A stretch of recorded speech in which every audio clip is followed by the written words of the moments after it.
Frères et sœurs, beaucoup de croyants sont encore prisonniers d'un système religieux bâti sur la peur et la manipulation. On leur répète chaque semaine « Apporte ta dîme si tu veux la bénédiction de Dieu ». Mais est-ce vraiment ce que la Bible enseigne? Aujourd'hui, découvrons ensemble la vérité biblique sur la dîme, son rôle dans l'Ancienne Alliance et pourquoi elle n'a plus sa place dans le Nouveau Testament. Dans l'Ancienne Alliance, la dîme n'était ni de l'argent, ni un impôt spirituel. Elle consistait en une part des récoltes et du bétail donné pour soutenir les Lévites, qui servaient dans le temple. Comme le dit Lévitique 27:30, « Toute dîme de la terre, soit des semences, soit du fruit des arbres, appartient à l'Éternel. » Les Lévites, n'ayant pas reçu de territoire comme les autres tribus, vivaient des dîmes du peuple. Eux-mêmes, à leur tour, donnaient la dîme de la dîme aux sacrificateurs descendants d'Aaron. Il existait aussi une autre dîme qui servait pour les fêtes, ainsi que pour soutenir les étrangers, les orphelins et les veuves.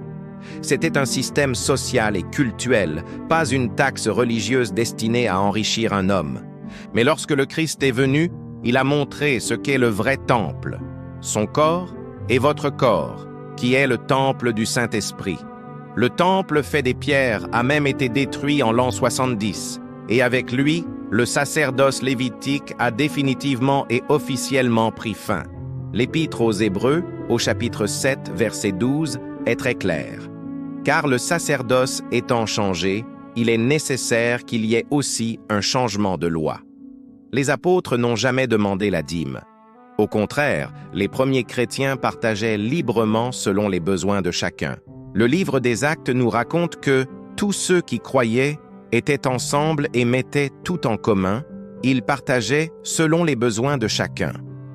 Le véritable culte aujourd'hui, ce n'est plus de payer une dîme, mais de manifester l'amour du Christ par des dons libres, inspirés par le cœur, comme le précise 2 Corinthiens 9, verset 7. Frères et sœurs, ne laissez plus personne vous enchaîner par la peur. Le salut n'est pas à vendre. Les bénédictions de Dieu ne s'achètent pas avec une enveloppe. Elles se reçoivent par l'amour, la foi et l'obéissance à la vérité. Aujourd'hui, Dieu cherche des cœurs sincères, pas des chiffres sur un reçu. Jésus nous a donné le commandement suprême. Aimez-vous les uns les autres comme je vous ai aimés. C'est à cela que tous reconnaîtront que vous êtes mes disciples. Donne selon ton cœur, aide ton frère, soutiens la veuve, visite l'orphelin, car chaque acte d'amour que tu poses, c'est à Christ lui-même que tu le fais.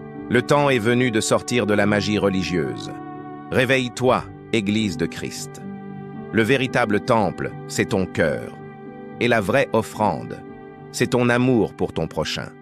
Ce que Dieu veut, ce n'est pas ton argent, c'est ton cœur.